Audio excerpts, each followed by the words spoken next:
చంద్రుడితో కలిసి ఉంటే కనుక దాన్ని కార్తీక మాసం అంటారు. మృగశిర నక్షత్రం కనుక చంద్రుడితో కలిసి ఉంటే మార్గశిర మాసం అంటారు. కృత్తికా నక్షత్రం చంద్రుడితో కలిసి ఉన్నటువంటి కార్తీక మాసంలో, కృత్తికా నక్షత్రం అంటే అగ్ని నక్షత్రం కాబట్టి కార్తీక మాసంలో అగ్ని ప్రధానమైనటువంటి పూజలు జరుగుతాయి. అగ్ని దేనికి సంకేతం? మీ అందరికీ చెప్తా ఒక మాట, సమాధానం ఒక్కొక్కరికి మైక్ ఇచ్చి పంపించి మైక్ ఇస్తే చెప్తారు సమాధానం, కానీ ఆ సమాధానం సరిపోదు. అక్కడ ఏంటంటే వెలుగు దేనికి అడుగుతా, వెంటనే అంటారు, మీరు ఏమంటారు? దీపాలు దేనికి, కాంతి ఏంటి మనకి చేసే ఉపయోగం? చీకటిని పారద్రోలుతుంది. అంతేకాదు చీకటిని పారద్రోలేది కాంతి. ఏ చీకటిని పారద్రోలుతుంది? కాంతి. ఆ కాంతి మీరు దీపాలు ప్రమిదలలో ఒత్తులు పెట్టారు, నూనె వేశారు, వెలిగించబోతున్నారు. అక్కడ అంశం గుర్తు పెట్టుకోండి, ప్రమిద, ఒత్తి, నూనె అంతా కలిసి దాన్ని శివుడు అనుకోండి, అది శివుడు.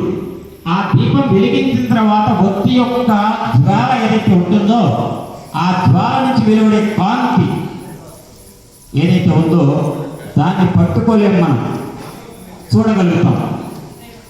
అది అమ్మవారు. కాంతి వెలుగు ఏదైతే ఉందో అది అమ్మవారు. ఇదేమో దీపం జ్యోతి ఏదైతే ఉందో ప్రమిద, ఒత్తి, నూనె కలిసినటువంటి ఆ వ్యవస్థ శివుడు. కాంతి ఏం చేస్తుంది? మనకు కనపడకుండా ఉన్న వాటిని కనపడేట్లు చేస్తుంది, అది అమ్మవారు. ఆ అమ్మ జ్ఞాన ప్రసూనాంబ. అయ్య పరమేశ్వరుడు, కంటికి కనిపించడు, జ్ఞానమూర్తి. గుర్తు పెట్టుకోండి, అందరూ ఒక్కసారి అనండి, అయ్యవారు ఎవరండి? జ్ఞానమూర్తి. దయచేసి నేను కొత్తవాడిని కావాలి, నేను మొహమాటం లేకుండా పెద్ద మాట్లాడుతున్నా, మీరందరూ ఇక్కడ వాళ్ళే, మీరేం మొహమాట పడక్కర్లేదు, పెద్దగా ఇంకా సిగ్గుపడితే నేను పడాలి, ఎందుకంటే మీ అందరు కొత్తవాడిని నేను. కాబట్టి ప్రమిద జ్యోతి అనేది ఏంటంటే పరమేశ్వరుడు, జ్ఞానమూర్తి. కాంతి జ్ఞాన ప్రసూనాంబ. మరొక్కసారి అనండి, కాంతి అనగలిగి అందరూ అనొచ్చు దయచేసి. పెద్ద దాదాపు అందరికంటే నేను పెద్దవాడిని అయి ఉంటాను, కాబట్టి ఎవరో నలుగురు ఎదురు ఉంటారు నాకంటే పెద్దవాళ్ళు, వాళ్ళు కూడా నాకు సమానం అనుకొని అందరూ కూడా అనమన్నప్పుడల్లా మాట అనేది దయచేసి. ఎందుకంటే కలియుగంలో కీర్తనకి మించినటువంటిది లేదు. హిమధరాధర మండలేశ్వర కులపాలికా మణితనువల్లికా ప్రసూన అసిత కంధర సింధురాజినాంబర ఘోర గంధబంధనకర గంధలహరి సంతత శివశక్తి సామరస్య జ్ఞాన సారమరంద నిశ్యందధార పరమహంసోత్తం సభావ భృంగ వ్రాత తన్మయావస్థా ప్రదానకేళి నిఖిల విద్యా రహస్యవాణి పరాగ పాలికా పురితాఖండ పద్మజాండ పేటియొప్పు చంద్రార్థ చూట కోటి జ్యోతి పుల్చెద జ్ఞాన ప్రసూన కలికా. ఇది జ్ఞాన ప్రసూనాంబ వారి యొక్క ప్రార్థన. మీరు ఎంతగా మీ హృదయంలోకి వెళ్ళేట్టుగా దీని అర్థం చెప్తారు. దాన్ని చెప్పే ముందు ఒక్క మాట అడుగుతారు. మన గోశాలలో ఒక ప్రశ్న అడిగా, ఆ రోజు ఎందుకో గుర్తొచ్చి సమాధానం భలే చెప్పారు ఒక ఆవిడ. మిమ్మల్ని అదే ప్రశ్న అడుగుతారు. నలుగురు కలిసి ఉంటే ఐకమత్యం, కలిసి ఉండకుండా ఏర్పాటు చేసేటువంటి వాడు ఎవరండి? ఇద్దరి మధ్య కూడా సఖ్యత లేకుండా ఎప్పుడు విడిపోతే బాగుంది, ఇద్దరి మధ్య స్నేహితులు కానివ్వండి, భార్యాభర్తలు కానివ్వండి, ఏ ఇద్దరి మధ్య కూడా సఖ్యత లేకుండా వాడు విడిగా ఉంటే బాగుందని ఆనందపడేవాడు ఎవడు? నారదుడు మాట అన్నారు కాబట్టి ఏమంటే మీరు ఏదన్నా అన్నా కూడా నేను సవరిస్తా. నారదుడు కలిసి ఉండకుండా ఉంచుతాడంటే నారదుడు అగ్గిపుల్ల. ఆ మాట పొరపాటున అనకండి నుంచి. నారదుడు ఎప్పుడు కూడా 10 మంది కలిసి ఉండాలని చూసేటువంటి మహానుభావుడు, జ్ఞాన స్వరూపుడు నారదుడు.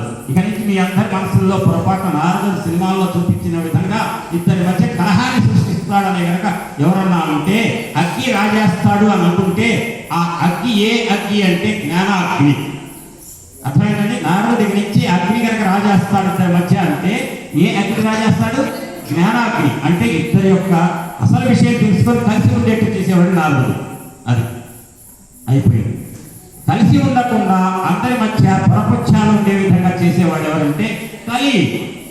కలిసి ఉండకుండా అని అనే దాంట్లో మొదటి 2 అక్షరాలు ఏంటండి?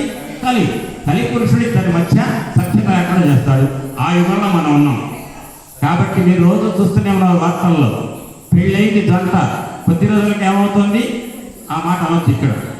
అటువంటి పరిస్థితులు రాకుండా ఐకమత్యంగా, సామరస్యంగా, సమరసతో, హార్మోనీతో, హార్మోని పెట్టే కాదు, హార్మోని వాయిద్యం పెట్టే కాదు, హార్మోని అంటే శాస్త్రంలో ఇద్దరి మధ్య సమరసత. సమరసత అంటే అర్థం ఏంటంటే నేను అనగానే మీరు ఆనందపడాలి. ఏంటి చెప్తున్నాడు అని అనుకోకూడదు. మీ ఇద్దరి మధ్య మాట్లాడుకునేటప్పుడు ఎప్పుడు కూడా ఒకే ఫేజ్లో మాట్లాడుకోవాలి. దాన్ని సమరసత అంటారు. సమరసత ఏ ఇద్దరి మధ్య లోపించినా, కుటుంబంలో అన్నదమ్ముల మధ్య లోపించినా, సమాజంలో ఇద్దరి మధ్య లోపించినా, ఆ లోపించిన సమరసతను బాగా మళ్ళీ తిరిగి ఎస్టాబ్లిష్ చేసి అందరి మధ్య సామరస్యాన్ని చేకూర్చేవాడు ఎవరంటే పార్వతీ పరమేశ్వరుడు. కాబట్టి ఈరోజు పార్వతీ పరమేశ్వర కళ్యాణాన్ని మీరు మనస్ఫూర్తిగా కనుక ఇందులో పాల్గొంటే ఆ పార్వతీ పరమేశ్వర కళ్యాణం ఏం చేస్తుందంటే మానవుల మధ్య, భక్తుల మధ్య సమరసతను సిద్ధింపజేస్తుంది. దాన్నే వాగర్థావివ సంతృప్తం వాగర్థ ప్రతిపత్తయే జగత పితరవు పొందే పార్వతీ పరమేశ్వరవు అంటే అర్థం ఏంటంటే, ఈ శ్లోకానికి అర్థం జాగ్రత్తగా వెళ్ళండి. నేను ఒక మాట ఏమంటున్నాను ఇప్పుడంటే లడ్డు అంటారు. వెంటనే లడ్డు అంటే గుండ్రగా ఉంటుంది, తీయగా ఉంటుంది, శనగపిండి పంచదారతో నెయ్యి కలిపి చేసేటువంటి తీపి పదార్థం. ఇది మీరు చెప్పక్కర్లేదుగా. లడ్డు అనగానే వెంటనే మీ మనసులో పడేదేంటి? ఒక తీయటి మధుర పదార్థం. అంటే లడ్డు అనేటువంటి పదాన్ని నేను ఉచ్చరించిన వాక్కు రూపంలో వెంటనే మీకు దాని యొక్క లక్షణమే మనసులోకి వచ్చేస్తుంది. అంటే వాక్కు అనేటువంటి లడ్డు అనే అనగానే దాని అర్థం ఏదైతే ఉందో తీయటి పదార్థం అని దానితో పాటే ఉంటుంది, విడదీయలేము. అట్లా వాక్కుకి అర్థానికి ఎట్లయితే వేరు చేయలేమో అట్లా పార్వతీ పరమేశ్వరులు ఎవరు వేరు చేయలేరు. వేరు చేయలేని పార్వతీ పరమేశ్వరులు అనేటువంటి జంటను ఒకటిగా చేస్తున్నారు ఇవాళ కళ్యాణంలో. అనగానే మిమ్మల్ని ఒక ప్రశ్న అడుగుతారు, పార్వతీ పరమేశ్వరులు మీరు వాళ్ళ కలిపి కళ్యాణం చేస్తేనే ఒకటిగా ఉంటారండి? ఎప్పుడు కలిసి ఉంటారు. మరి ఎందుకు చేస్తున్నారు మీరు కళ్యాణం? పార్వతీ పరమేశ్వరులు ఏకం చేస్తున్నా అని చెప్పి రాజశేఖర శర్మ గారు మీతో ఇవాళ కళ్యాణం చేయిస్తున్నారు. చేయించడానికి ముందు పార్వతీ పరమేశ్వరులు ఏమైనా వేరుగా ఉన్నారా? లేదు. పార్వతీ పరమేశ్వరులు ఒకటే అనే భావం మాలో ఉంది. పరమేశ్వర నీ శక్తి అయినటువంటి పార్వతీ నీతో కలిసే ఉంటుందయ్యా, ఆ జ్ఞానం మాకుంది. మీ ఏడాదికి ఒకసారి ఆ గుర్తు తెచ్చుకోవడం కోసం వేడుక చేసుకుంటున్నాం అని చెప్పడం. ఆ వేడుక అంటే అర్థం ఏంటంటే పార్వతీ పరమేశ్వరుల యొక్క ఏకత్వాన్ని గుర్తు తెచ్చుకోవడం, ఒక్కసారి ప్రశంసించుకోవడం, ఒక్కసారి వేడుక చేసుకోవడం. ఆ పార్వతీ పరమేశ్వరుల యొక్క కళ్యాణాన్ని ఈ పూట మీకు కళ్ళ కట్టేట్టుగా కొన్ని మాటలు చెప్తారు. మీరు మాణి అన్నారు అంటే మీరు ఏ పని చేసినా తెలుసుకొని చేయండి. తెలుసుకోకుండా చేస్తే కొంచెం ఫలితం వస్తుంది, తెలుసుకొని చేస్తే అనేక రెట్ల ఫలితం వస్తుంది. ఇవాళ శివపార్వతుల కళ్యాణాన్ని మీరు వీక్షిస్తున్నారు, నిర్వహిస్తున్నారు. రాజశేఖర శర్మ గారు పాల్గొంటున్నారు, కొంతమంది మిగిలిన భక్తులంతా కూడా చూస్తున్నారు. అసలు ఏంటి శివపార్వతుల కళ్యాణం అనేదానికి కొంచెం అర్థం కావాలి కదా మనకి. అయితే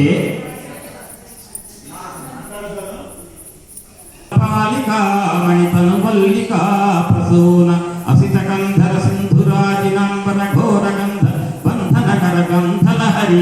ఆ పద్యం చెప్పాలి. ఆ పద్యం చెప్పేటప్పుడు మీరు ఎంత ఏకాగ్రంగా ఉంటే అంత మంచిది. ఎందుకంటే విన్నవాళ్ళకి వింటేనే దాని ఫలితం అండి. నేను ఎంత చెప్పినా ఎవరైతే విన్నారో వాళ్ళకే దాని ఫలితం దక్కుతుంది.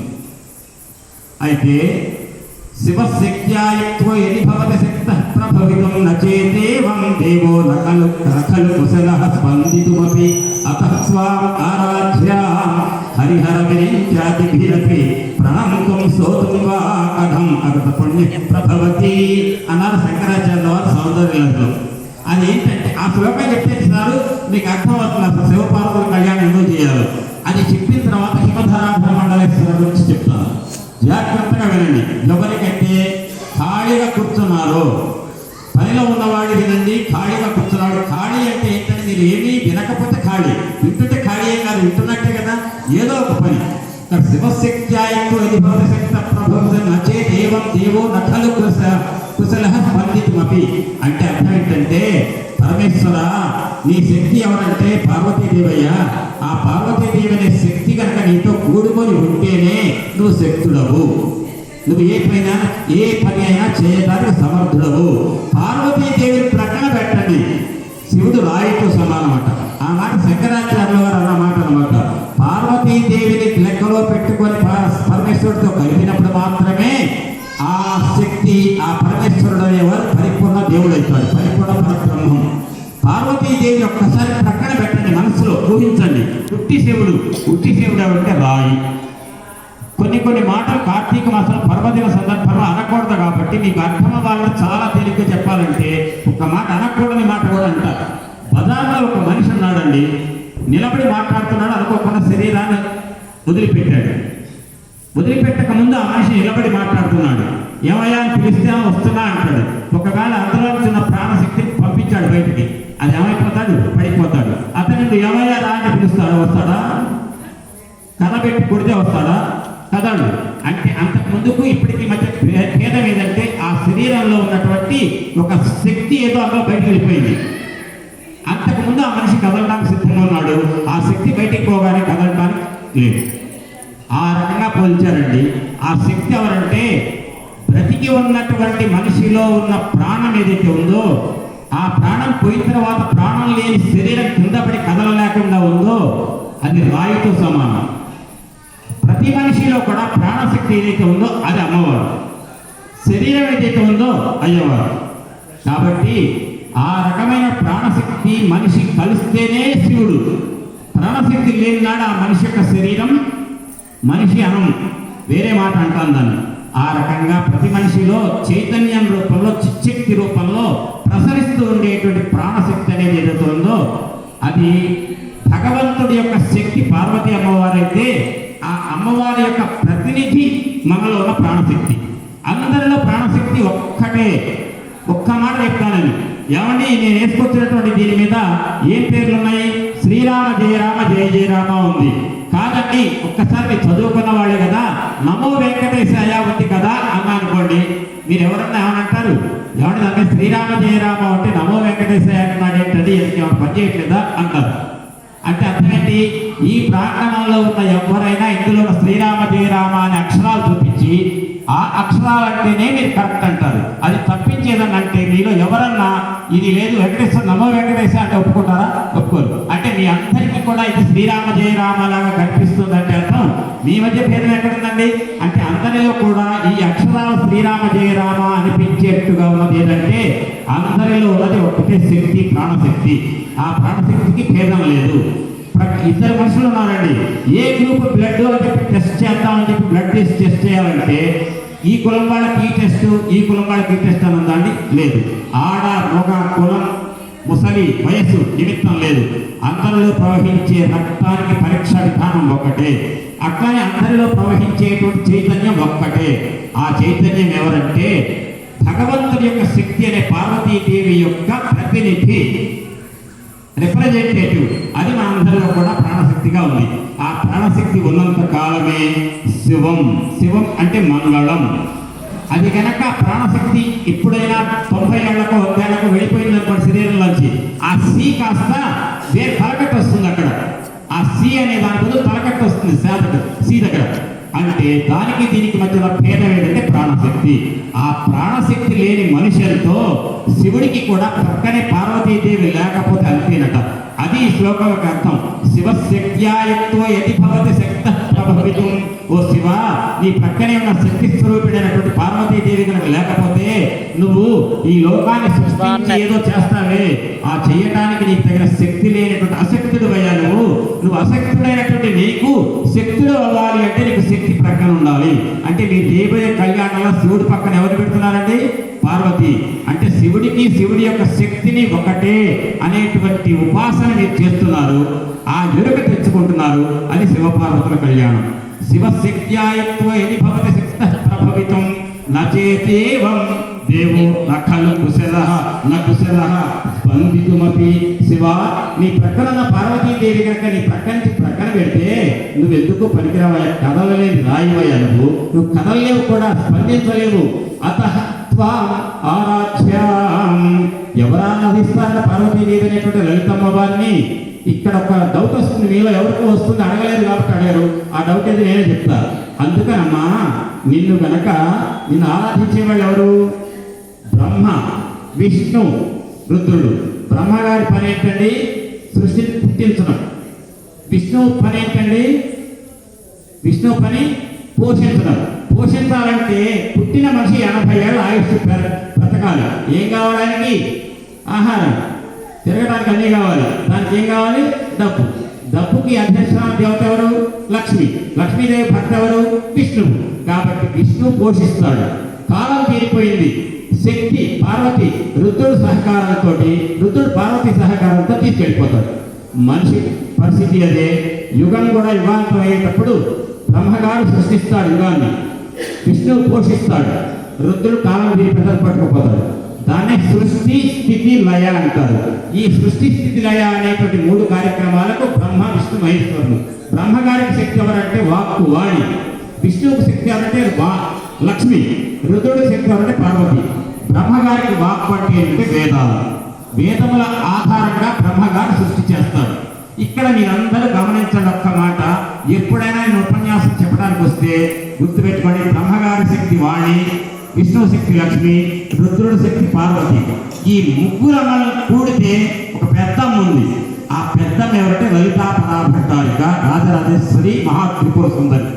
ఆ అమ్మనే పరమేశ్వరుడి యొక్క శక్తిగా కూడా కొలుస్తారు. కాబట్టి ఇప్పుడు పరమేశ్వరుడి యొక్క శక్తి అయినటువంటి పార్వతీదేవి లలితామ్మ వాళ్ళకు మధ్య ఏకత్వాన్ని మనం ఉపాసించడమే పార్వతీ పరమేశ్వరుల కళ్యాణం. ఇప్పుడు గమనించండి జాగ్రత్తగా. హిమధరాధర మండలేశ్వర కులపాలికామణి తనువల్లికా ప్రసూన. అయ్యా మీరు ఎప్పుడు చెప్తారో ఆ ప్రార్థన. ఒక 5 నిమిషాలు ఈ శ్లోకం జాగ్రత్తగా వినండి, పద్యం మంచిది. హిమధరాధర మండలేశ్వర కులపాలికామణి తనువల్లికా ప్రసూన. కాళహస్తి దేవాలయంలో ఉన్న కాళహస్తీశ్వరుడు ఉన్నాడు కదా పరమేశ్వరుడు, ఆయన ప్రక్కనే ఉండే అమ్మవారు ఎవరంటే వెనక భాగంలో ఉంటుంది జ్ఞాన ప్రసూనాంబ. జ్ఞాన ప్రసూనాంబ ఎవరంటే ఒక ప్రసూనము అంటే తెలుసుగా మీకు? పువ్వు. కలిక అంటే మొగ్గ. జ్ఞాన ప్రసూనాంబ అనే అమ్మవారిని ఒక పుష్పపు మొగ్గగా పోల్చారండి కవి గారు ఇక్కడ. అది వినండి ఎంత రమ్యంగా ఉంటుందో. వినగలిగితే అదృష్టం, వినకపోతే నేను ఇంకో మాట మీకు తెలుసు. పుష్పపు మొగ్గ. ఎటువంటి పుష్పపు మొగ్గ అంటే జ్ఞానం అనే పుష్పపు మొగ్గ. జ్ఞానం అంటే మరొకసారి చెప్తున్నా. భానుడు తూర్పునందు కనిపట్టిన పావక చంద్ర తేజమల్ హీనత చెందినట్లు జగదేక విరాజితమైన నీ పదధ్యానము చేతున్న అంటారు గోపన్న గారు. ఏమంటారంటే తూర్పున సూర్యుడు ఉదయిస్తే సూర్యుడు ఉదయించడానికి ముందు వరకు చూడండి, అమ్మ చుక్కలు ఉన్నాయా? పర్లేదు. చంద్రుడు ఉన్నాడా? అమ్మ కాంతి అంటారు. ఒక్కసారి సూర్యుడు ఉదయిస్తే చుక్కలు చంద్రుడు మనకు లెక్క కాదు, ఆ వెడి మరుగున పడిపోతాయి. సూర్యుడు తూర్పు దిక్కులో ఉదయించగానే చంద్రుడు చుక్కల ఆకాశంలో ఉన్నవన్నీ కూడా వినగలపోతాయో అట్లా రామా నిన్ను కొలిచే భక్తులు ఇతర దేవతలను చిన్న దేవతలను కొలిస్తే వాళ్ళకి ఆచదయ్యా. కాబట్టి రామా కొలిస్తే నిన్నే కొలవాలి. అనుగ్రహం పొందాలంటే నీ అనుగ్రహమే పొందాలి. దాశరథి కరుణాపయోనిధి అంటాడు. ఆ రకంగా భగవంతుడు ఇది శ్రీరామ తెలుసు కాబట్టి మీ అందరికీ ఒక్కసారి శ్రీరామ జయ రామ జయ జయ రామ, శ్రీరామ జయ రామ జయ జయ రామ. ఎంతమంది ఉన్నారో అన్ని యొక్క శబ్దాల కలయిక రాలి. అందరూ శ్రీరామ జయ రామ జయ జయ రామ, శ్రీరామ జయ రామ జయ జయ రామ, శ్రీరామ జయ రామ జయ జయ రామ, శ్రీరామ జయ రామ జయ జయ రామ, శ్రీరామ జయ రామ జయ జయ రామ, శ్రీరామ జయ రామ జయ జయ రామ. శ్రీ హనుమాన్ జయ హనుమాన్ జయ జయ హనుమాన్, శ్రీ హనుమాన్ జయ హనుమాన్ జయ జయ హనుమాన్, శ్రీ హనుమాన్ జయ హనుమాన్ జయ జయ హనుమాన్, శ్రీ హనుమాన్ జయ హనుమాన్ జయ జయ హనుమాన్, శ్రీ హనుమాన్ జయ హనుమాన్ జయ జయ హనుమాన్, శ్రీ హనుమాన్ జయ హనుమాన్ జయ జయ హనుమాన్, శ్రీ హనుమాన్ జయ హనుమాన్ జయ జయ హనుమాన్, శ్రీ హనుమాన్ జయ హనుమాన్ జయ జయ హనుమాన్. గమనించారా? శ్రీరామ జయ రామ జయ జయ రామ ఎన్నిసార్లు అనిపించానండి? 3 సార్లు, శ్రీ హనుమాన్ జయ హనుమాన్ 4 సార్లు. ఎందుకో మీరే చెప్పండి, లేకపోతే వేదిక దిగారుగా నన్ను అడగని చెప్తారు. ఎందుకంటే ఇప్పుడు కళ్యాణం అని చెప్పేటప్పుడు మధ్యలో అభ్యాన్ని చెప్తే కుదరదు.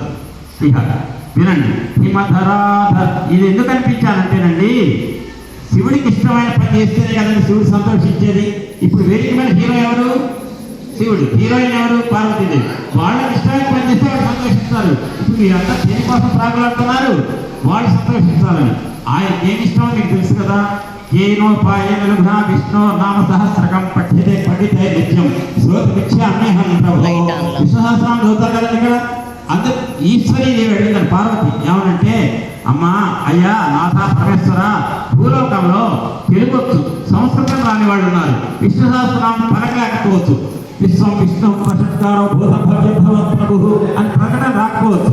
అటువంటి వాళ్ళు విష్ణు సహస్రనామం చదవలేదనే లోపం లేకుండా, వాళ్ళకి ఆ ఫీలింగ్ లేకుండా ఉండాలంటే పరిష్కారం చెప్పవా అని అడిగిందట పార్వతీదేవి పరమేశ్వరుడు. అప్పుడు ఈశ్వరుడు అన్నట్ట, ఈశ్వర ఉవాచ శ్రీరామ రామ రామేతి రమే రామే మనోరమే సహస్రనామ తత్తుల్యం రామ నామవరాననే.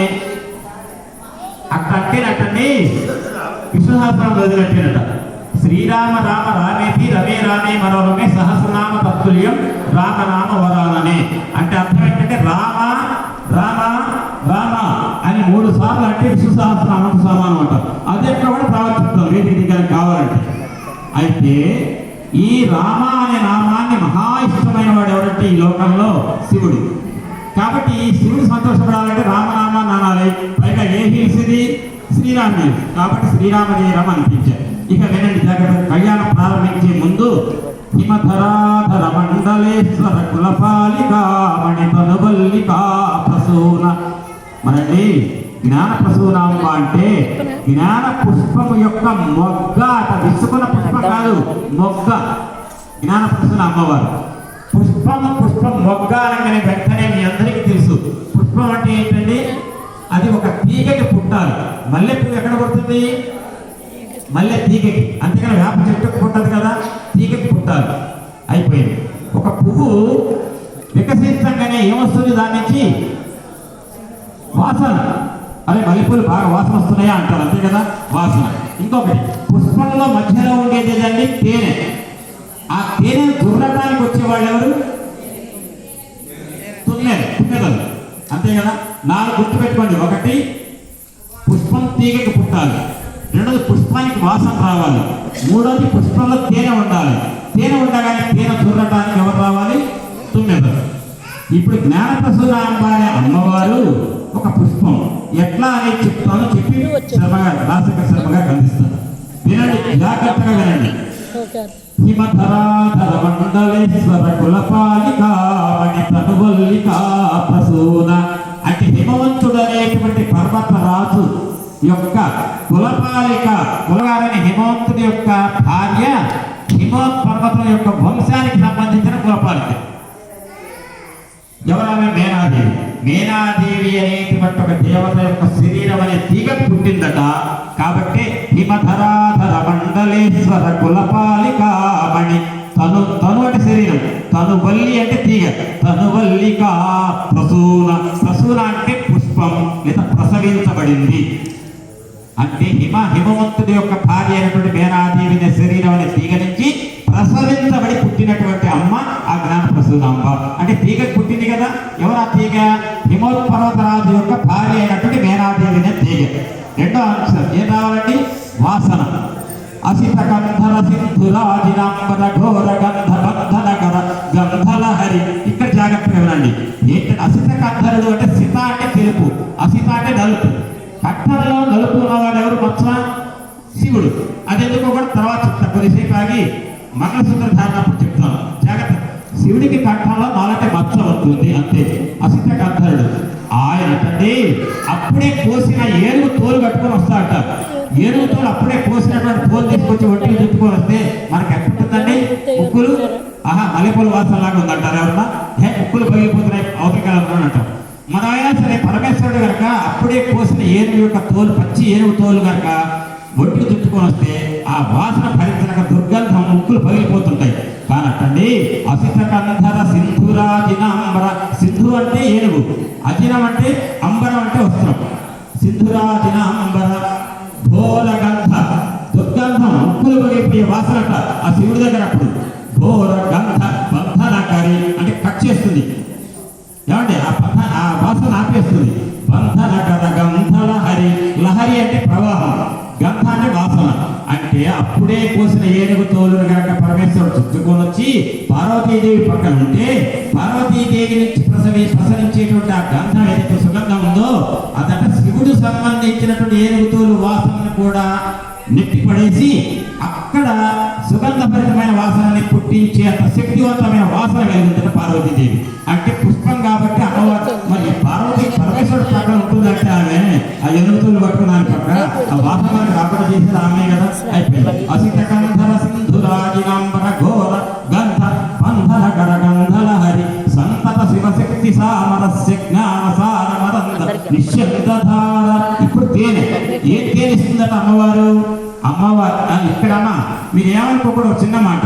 అంటే మీరేం వయస్సు నాకంటే చిన్నవాళ్ళు కానీ అనిపించ ఎవరంటే మీరు ఇందులో లలితా సహస్రనామ పారాయణ చేసి అడిగారు చేతులు ఎత్తందంట. మీ కాలంలో కూర్చుని మిమ్మల్ని అనలేదు కదా మాట. మీరు ఒక్క మాట తలవుపడి కనీసం లలితా సహస్రనామం పారాయణ చేస్తారు ఎవరన్నా? ఉన్నారు కదా, 10 మంది అయినా 20 మంది అయినా. ఇందులో మీరు ప్రతిరోజు శివపార్వతుల కళ్యాణం చేస్తారా? ఇవాళ చేస్తున్నారు, రాజశేఖర శర్మ గారు చేస్తున్నారు కమిటీ వారి ఆధ్వర్యంలో.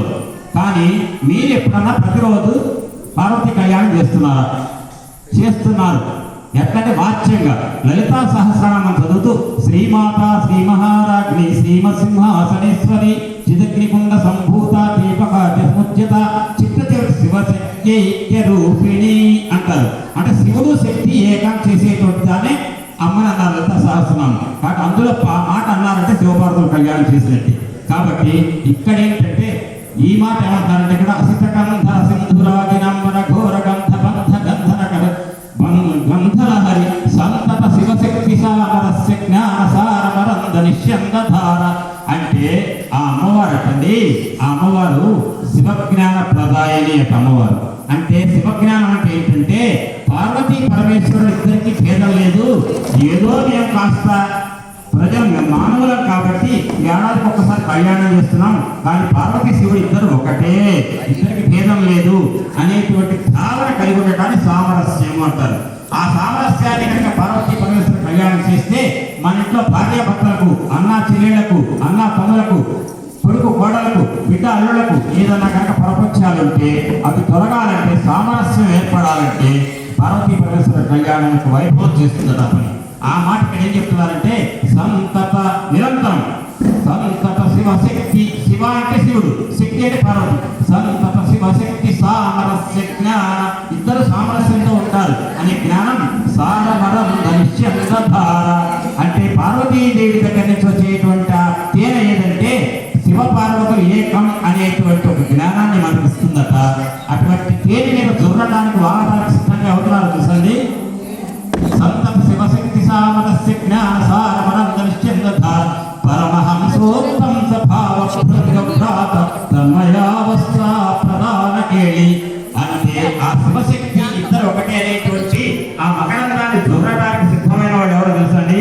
మన పోటీ వాళ్ళు కూడా కాదట, పరమహంసలట. హంస అంటే మీరు చిన్నప్పుడు చదువుకున్నారు. ఏం చేస్తుంది హంస? పాలన నీడను వేరు చేస్తుంది. కానీ మనలో కూడా జ్ఞానము అజ్ఞానం అనేదాన్ని వేరు చేసి జ్ఞానం మన దగ్గర ఉండి అజ్ఞానాన్ని పారద్రోలే వాళ్ళు పరమహంసలు. కాబట్టి రామకృష్ణ పరమహంస అంటారు కదా. పరమహంస అంటే అర్థం ఏంటంటే హంస కాదు, పరమహంస. అంటే మనలో ఉన్న చెడు మొత్తాన్ని పక్కకు పెట్టి మంచి మాత్రమే మనం ఒళ్ళో ఉండేట్టు చేసి మనకి జ్ఞానాన్ని మన దృష్టికి తెచ్చేటువంటి వాళ్ళు పరమహంసలు అంటారు. అటువంటి పరమహంసలు అనేవాళ్ళు ఆ పార్వతీదేవి అనే పుష్పం మీద శివుడు పార్వతి ఒకటే అనే జ్ఞానాన్ని చూడటానికి సిద్ధమయ్యి వాడుతుంటారట. పరమహంసలే వాళ్ళేటువంటి శివ జ్ఞానం కలిగి ఉన్నటువంటి ఆ పార్వతీదేవి పరమేశ్వరుడు ఒకటే అనే భావన పెట్టుకొని పార్వతీ కళ్యాణాన్ని ప్రారంభిస్తున్నారు. మధ్యలో చాలా రమ్యంగా పుణ్యాహవచనం చేసినప్పుడు పుణ్యాహవచనం గురించి చెప్తాను. పుణ్యాహవచనం అందరికీ తెలుసుగా.